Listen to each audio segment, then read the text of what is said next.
Hello, guys.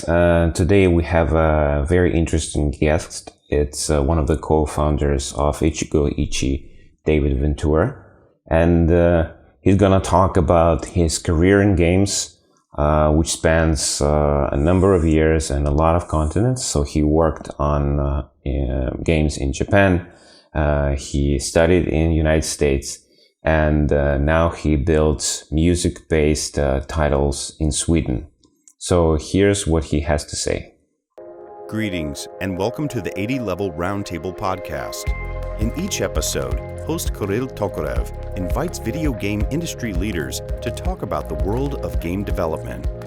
No topic is off limits as long as it relates to video game development. New episodes are in the works, so remember to follow us or subscribe and share with someone you know will also enjoy the podcast. David, before we kind of go into like the nitty gritty and the question and so on, can you do like a little intro? Tell us a little bit about yourself, like what do you do, where do you come from, about your company? My name is David Ventura. I'm the creative director of Ichigoichie, which is a Swedish indie game studio. And what I do is I work on running the studio and I direct our games. Hexagroove and Backbeat are the two titles that we've worked on previously. So we have a lot of questions, but before I want to kind of stop and talk a little bit about the Japanese part of your career. So how did you get to work in Japan? How did this journey start?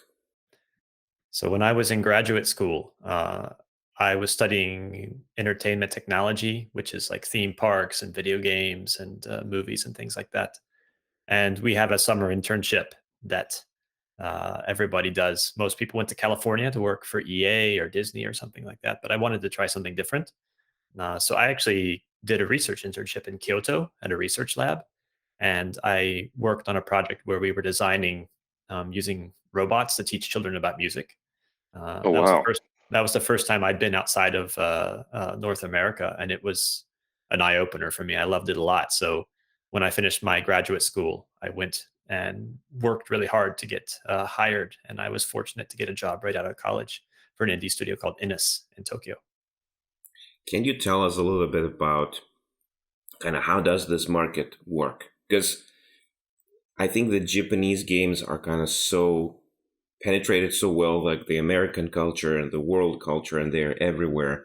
But we know only about those big companies. We know about like Capcom, we know about Nintendo, Sony, but there's this whole market out there, like different studios, and like I heard like there are even like different styles of approaching game development in different regions of the country.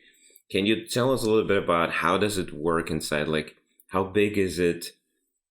What are those indie studios in Japan? Like, are they similar to like American companies, or how do they work? Yeah. I have most experience with the company I worked at, Innis, which was a very small studio. When we started out, or when I joined the company, there were only 5 people, and I Mhm. was the second programmer. And when I left the company 9 years later, we were up at 70. So I saw the growth happen from a small, like just, we had an office on top of a beauty parlor when we started out. And then we ended up in the center of the city in a big office building. I think that small indie studios there exist, and like a lot of indie studios in the West, you get by doing like contracting and weird gigs, I guess, to get started. When I started at the company, I worked on like a flight simulator for All Nippon Airlines. So we were making something to help pilots train themselves for flying airplanes. We did ports of famous IPs to mobile phones before smartphones, feature phones. So like putting like Pingu on like a NTT Docomo phone, or working on a port of Castlevania for feature phones and things like that. And these little projects here and there. Our company was made of musicians, people that had studied music in college. So we did a lot of contracting for music software, building sample libraries and things like that. And that the funny thing is that's very similar to the kind of work that I do at Ichigoichie, and how we are operating right now until you have that big hit, and what it takes to like fund your own titles. So you got to split your attention between selling yourself as a software developer, as much Hmm. as someone who makes products and games. So um, that was really interesting to me to see that start and to see it grow. And we had our heyday where all we did was make games, and we did them Uh-huh. for ourselves, and we did them also for other publishers. But the way that the Japanese do game development, I think, does differ a little bit. What are like the main differences like from United States and Europe? I think that in Japan, you have a lot of top down management Hmm. and top down production. So, usually, for most of the successful ones or all the studios, you have like one guy at the top, um, or that's very driven and very passionate and very confident in their abilities, and they have this thing, and it goes down, and it's a pyramid, and there's middle management all the way, and there's a system of checks all the way down. I'd say there's more infrastructure probably. It's nowhere near as flat as the companies that I've seen and worked with in the West, and everything is very methodical. Like all the specifications for the games are written in Excel, and like even though it's like a spreadsheet, you write Hmm. tons of text like it's a book written in Oh, Excel, like okay. with graphs next to it. It's very analytical. The planning is very meticulous, and I think it's not, when I worked at it, it wasn't quite as agile, I guess, as we try to do now with game development, where with that it was very waterfall, and you just, if it didn't work, you threw it all away and you started all over again. You did that over and Hmm. over and over again, until it clicks. How do those studios how do they find people? So you mentioned that you had this opportunity to go from United States, work there even when you were still in school. But overall, like where do they find the people to work with? Do they just go to colleges, or is it like internal networks and they're just asking for references? Are there job boards? Like how does one get into this side of the game development? Yeah, I think it depends where you're coming from. I know that I did recruiting in Japan for about 6 years, and we got our applicants from two large pools. One was the trade schools. So there's schools that special in 3D animation or game development or things like that. And the second is intermediate hires for people that are trying to change jobs. So you have like the equivalent of like a monster.com or a Indeed and things like that, where people are posting that looking for jobs and they're getting hired over. But one thing that's different, I think, is how you form it is. Every job application I got was in the exact same template, where like name here, age, what school did you go to? There's a photo of the person in the right hand corner, and like it's very cookie cutter. There's no individualism in the documents that you get from there. Another thing is that they expect a lot, that the company is going to train the employees, so the Hmm. amount of skills that the students know coming out of school is not quite as advanced, I think, as in the West. So we expect that they're not going to know almost anything at all, even though they've gone to a specialty school for game development or animation. And then it's kind of like an apprenticeship where like the senior animator or programmer, whoever, is going to take this person under their wing, and they're going to train them. And this person's going to learn on the job, and it'll probably take years before they can actually contribute to a level where they're considered a standard employee that is, pulling their own weight inside of the company. And that's something that extends not just in game development and IT. It's in the way that Japanese develop people that are younger for all kinds of different professions. Does this also mean that they also stay with the company longer? Do they jump from one place to another like they do in US and Europe? It used to be that people stay with a company for a much longer time. I think in the last generation, that's starting to change.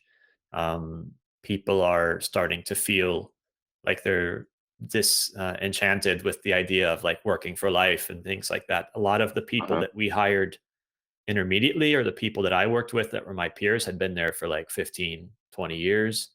But I know the people that we were recruiting right towards the end of when I lived in Japan, uh, they would quit within 1 or 2 years, and they would go to another company, or maybe they would quit games altogether and then go to work in something completely different, like hotel management or beauty or something. Do you feel like there is still this passion for a video game industry in Japan where people really want to kind of, they play Dragon Quest their whole childhood and now they want to contribute and continue working there? I think so. But I didn't hear that story, to be honest, as much as I do in Sweden now. In Sweden, I do a lot of recruiting from trade schools and from places like that. And usually the people do say, yeah, I played with my parents. I played ever since I was very young. I've always wanted to make games, or it's been in the back of my mind. But in Japan, it was becoming not entirely socially acceptable to be into those kind of things. I mean, Okay. Hmm. so Hmm. you didn't hear that kind of narrative quite as often. But of course, there still are people that are very passionate about making games in Japan. So, how did this shift happen with you when you decided to move from Japan to Europe? When did it happen, and why did you decide to make this move? So when I had been working for about 9 years, I really loved the company. I loved the people that I worked with, but the products that we were making started to make less sense to me. And I kind of felt like I needed a change in my life. I was a little burnt out, to be honest. I was burnt out in game development in total. So at that time, my wife and I we thought we'd like to see what it's like to live in Europe. Neither of us had ever lived here before. So we decided to get a clean break, especially for me in terms of my career. So I came to Sweden to work with music software directly as opposed to games. And I took a little pause for about 4 years or so to recharge before I got pulled back in and just couldn't stay away from making games. So, why Sweden? Why did you like it? Because Sweden is like one of my favorite countries in Europe. I like the northern, places more than like the Central Europe, so to speak. Why did you decide this place? And tell us about like what I don't want to say culture shock, like, but what were the things that seemed different, especially with your, coming from US and then Asia and then suddenly Sweden, like maybe Fika or something else were kind of the things that you were really surprised with. Yeah. So I wanted to work in music software, and I wanted to do, I mean, for me, I'm a very passionate person. I want to believe in the products that I'm making. Hmm. And Sweden and Germany both have very good music software industries. I think there's a lot of the big names that make software in Sweden and Germany. I went to both of those countries. I interviewed for jobs in both of them, but in the end, there was a company here in Stockholm called Propellerhead that was making a product that resonated with me very strongly, and I felt I wanted to be a part of that. So for me, it was purely about the job and the product that I was going to be working on. When I got here, yes, it's very different from Japan in some ways and very similar in others.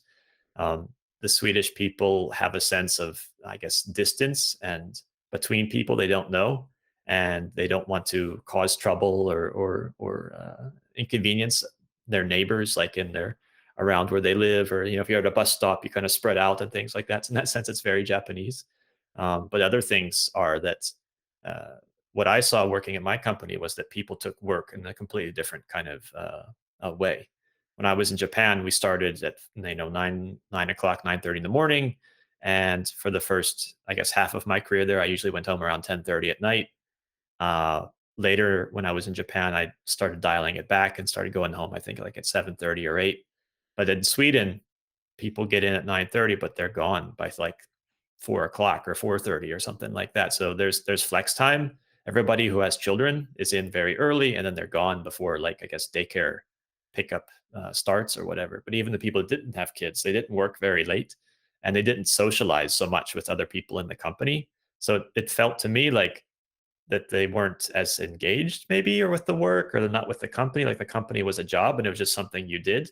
But like in Japan, even if we left late, we would go out drinking afterwards, and we would do that several times a week. And it was not so much about just drinking because we wanted to have beer, but it was, you want to commiserate, and like the people in my office were my friends, and we wanted to talk about how things went well, or we wanted to to bitch about bosses or how something was going, and that bond was a very big part. So the work life was part of my personal life, and it was a huge part of my identity. So coming to Sweden and then being in a company where everybody else was just like pulling a switch at say 4:30, 5 o'clock, I was like, what am I going to do with myself for the rest of the day? Like I felt kind of like lost. How did you fix that? Like the more time with family, or did you finally start to get some connections with the Swedish guys, or is it like the same right now? I think it's a balance for me right now personally. So I spent more time with family, I guess, after being here about 2 or 3 years than I had children. And then we started to have more things to do, like obligations and then activities and being with the Yeah, kids and yeah. whatnot. But also, I I mean, I really I have a couple people that I'm very, very close with, and I try to spend as much time with them as possible. Like my co-founder Mm. Magnus is one of them. So we still have after works where we have beers and hang out and talk and things like that. And that's very important to me. I don't think I'll ever give that up, no matter what country I'm living in. David, so you mentioned that you're doing a lot of hiring in Sweden, and we know that there are a lot of great schools in Europe in general. There's like a wonderful school in Belgium. There's France, Germany. Like there are great institutions that create that build up like very great specialists. And unlike, I guess, guys from Japan, when they go out of this school, they're usually well prepared. Can you tell us a little bit?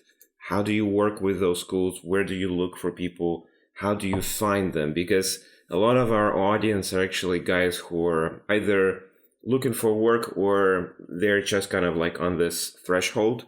We're about to graduate and they really want to pop up and see and maybe travel the world. And how do you find people then? Right. So we have two, I guess, main sources of where we find new talent in our company. One is that we work with schools in the Stockholm area. So some of those are trade schools that are just specialized in game development, and some of them are universities that have game development courses or degrees. But all of these programs have an internship usually where the students can work with us for somewhere between 3 and 7 months doing something like programming or 3D art and learning how to contribute. So I'm in contact with the headmasters and the directors of Hmm. these schools, and I meet with them several times a year because that's when the period is for finding the internships in their program. The other is that we have some outliers. So there's uh, a company that's called the Swedish American Chamber of Commerce, and what they do is kind of like help Okay. American students that are looking for jobs in Sweden, and then we can post our job listings with them and internships, and we can find them that way too. So it's a lot of young people. We don't do a lot of hiring of veterans just yet, but it's mostly through schools right now. Is there interest? Like, do you feel like because that's the question that we keep having because at least like in my circles, people are like 100% sure that games right now maybe are even more important for maybe people of our age when we were growing up, right? That they are more important than, let's say, Netflix or stuff like that. Do you still see this passion like with people you're recruiting who are really interested in building games, or is it just like a work for them? Like it's a work thing, and they can choose games or work in a bank or do something else. I think it seems to be half and half to me. Even some of the people that come from specialty schools, they're Uh-huh. there and they're doing it because they like games, but they're not like ravenous about it, and they have other options. And I've seen some of them go on to other industries as well. Some of people are very, very dedicated and passionate. But one thing I've noticed is the people that sometimes are the most passionate, it's very hard to find a balance of people that are very passionate, but also can work very well with other people and like be able to collaborate. Because games is a creative process that we do in teams. So it's very important that we listen to each other and talk and are very good about communicating our issues and our problems before they get out of hand. So I think that's an interesting compliment, and you're looking for students that can kind of check both of those boxes. So it is an interesting question, right? Because your games are a little bit different and they are kind of a lot, there's a lot of connection with music and sound and kind of rhythm. Um, how did you come up with this new approach, right? I mean, we all know that there were games kind of concentrated on music, and you think about like Guitar Hero and all the other series. They're huge, right? But how is your approach different? Like, where do you see kind of this niche for music-based games? Mhm. For us, what we're trying to build is games where music is not something where you're, I guess, emulating a famous person or emulating a famous song. We want to use music as a way for the game player to be creative and to express themselves. And we're familiar that this is a very challenging thing to pull off. So we hide music inside of other kinds of game designs. So Hmm. um, our specialty is that we take other genres like puzzle or strategy genres and we define rules in the space in terms of what you can modify and how you can modify the environment. And all those rules are underpinned by what makes great music. And as a byproduct, music is produced by the actions that you do in our game. So that's something that we excel at, and we want to pitch to people that if you're looking for new kinds of gameplay interactions and new kinds of design, spins on existing genres and ones that allow you to be creative, that's what we want to build. And I think that's there's a potential for future there, not just music. You can think about lots of things like analogs for other concepts that we're familiar with but have not yet been worked into the rules of what it is to succeed in a video game. Do you feel like it's important in game design, especially, to kind of break the established rules that you have there? Because we've seen, like, especially on the indie scene, a lot of studios trying to do that when they're taking one concept and then they're completely changing it up, mixing it up, and then there is a different game out there. Like, how do you approach it? Do you do prototypes at first, or do you just play a bunch of games and then you have an idea? Like, what's the creative process behind these rule changes? What we do is we usually start with an experience that we want to create, something that's very esoteric and emotional based, and something we want to achieve. And then we think about how we can manifest that. That's the way Hmm. I approach it. Like, I want to build the feeling of what it's like to be in a club and to hear the thumping of the bass and the tinkling of the air and the smell of the people around you while we're all dancing and having a fantastic time. And then um, we try to work that into a gameplay concept, and the concept has to feel fun and pleasant and pleasing from just pushing a button or doing some kind of thing. So we want to add that simple pleasure into the basic foundation. We do lots of prototypes, like you said. So the game that we're working on now, Backbeat, we had 4 or 5 ideas all at once that were kind of in competition, and we built prototypes with them just in a web browser using like emoji, because the presentation is not has nothing to do with if it feels fun or not to us.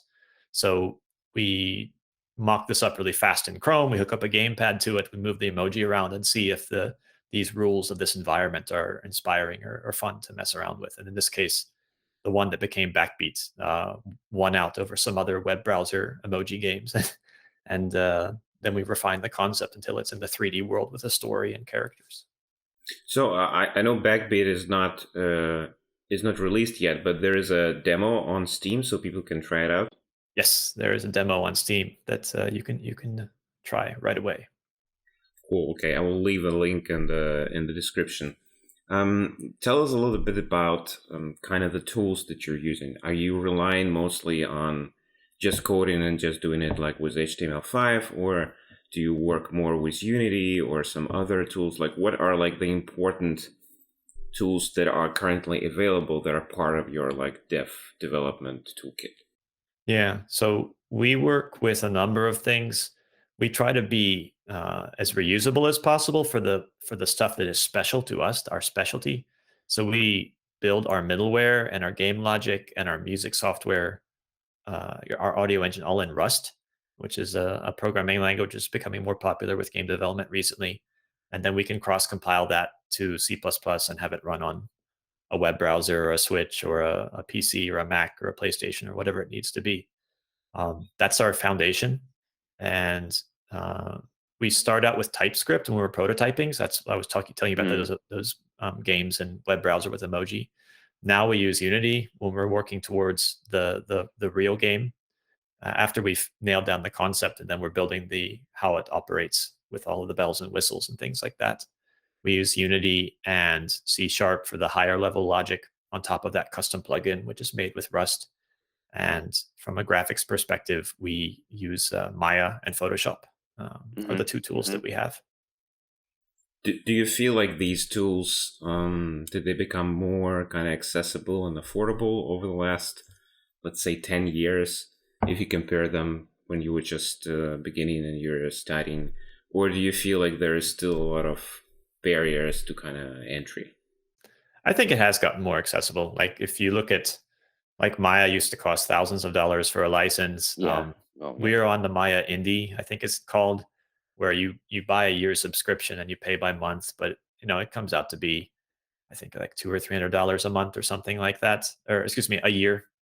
So that's a cost that we can take, that our artists can use for all of our projects. Photoshop too. If you're just doing Photoshop, you can get, I think it's only like $10 a month for just Photoshop on the Creative Cloud, and that's like $100 a year, or $120 a year, and they keep updating it, so that works.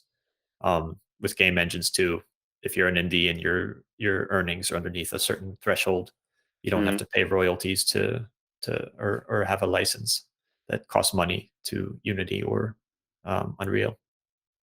So I have a little bit of a question on the business side. So we ran a survey not that long ago, and we presented it at GDC. And one of the questions we asked is basically two questions that were, how much money do you need to build a game, and the other one was, how much money are you willing to give away to a publisher?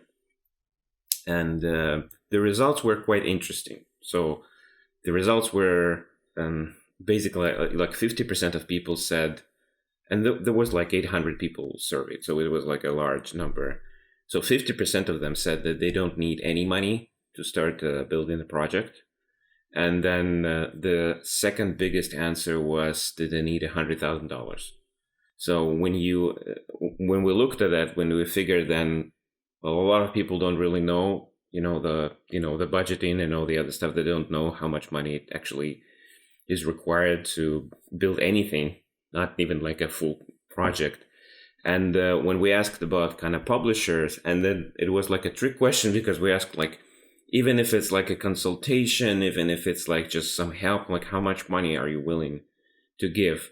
And people were willing to give up to like 50%. They were saying like 25, 30, and then 50. And like at 50, I was shocked, literally, because I don't know how the math adds up at this level. So my question for you is like, how difficult, I guess, from a business standpoint, is it to run a video game company, especially an indie company right now in Europe? Like, are there problems with funding? Because right now I see a lot of kind of companies who are, VCs, who are entering game market, and they're basically throwing money at you.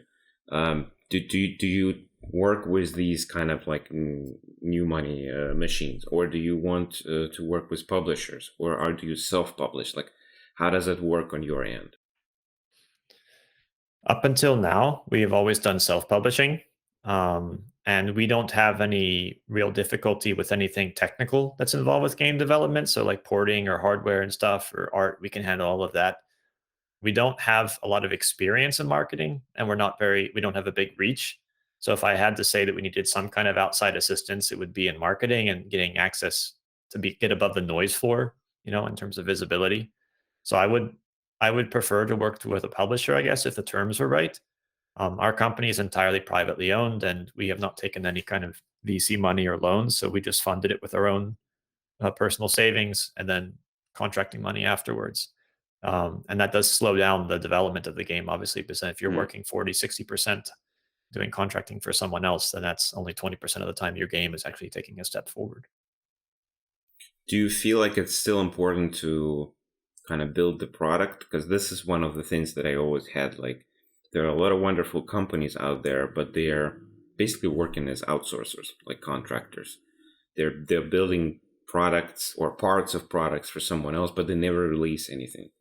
Do you feel like it's still important to have kind of something of your own and put it on the market and then see how it goes? I think definitely. I mean, that's why I got into it. I mean, I founded my Mm. own company because I believed that I had a vision of something I wanted to create, and I wanted to make something unique.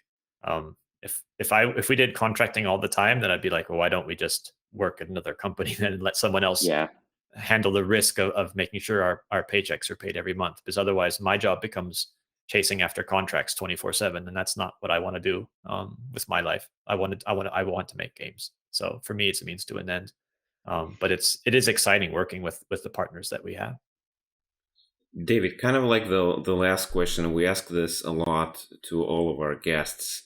How do you feel video game development is going to change in like the next 5 or 10 years? Do you feel like there's going to be like more, procedural generation there, or AI based systems that kind of build everything for you, or is it still going to be like as it is today? I think that in terms of the high end games, the AAA stuff, you'll find more procedural or more algorithmic type tools to help assist people. Mm. Um, but I don't think that you're not gonna find that will supplant a workforce of professionals anytime soon in the next 5 or 10 years. Um, I think for an indie developer, hopefully, you know, we continue to find more channels to broadcast ourselves and to gain visibility and to build communities. Things like Discord showing up, and other social platforms. If you can get involved with things like TikTok and pull people into the funnel. I think that we need to be aware of the constant commoditization of games, unfortunately, and we need to think of a ways as indie developers to how to battle that. Because as it becomes easier and easier to make games and easier, and there's more and more indie developers out there adding more and more stuff to Steam and whatnot. You have like a Spotify type thing where if you have everything you can eat for like one price, when you see more game passes and PS pluses and things like that, it'll be harder to sell a single copy of a game for 20, 25, $30 and things like that. So that narrative and that value proposition to reach consumers that still want to pay for an individual license of one game is very important, and that's something we have to stay on top of to be able to survive, I think, and to keep making the games that we want to make.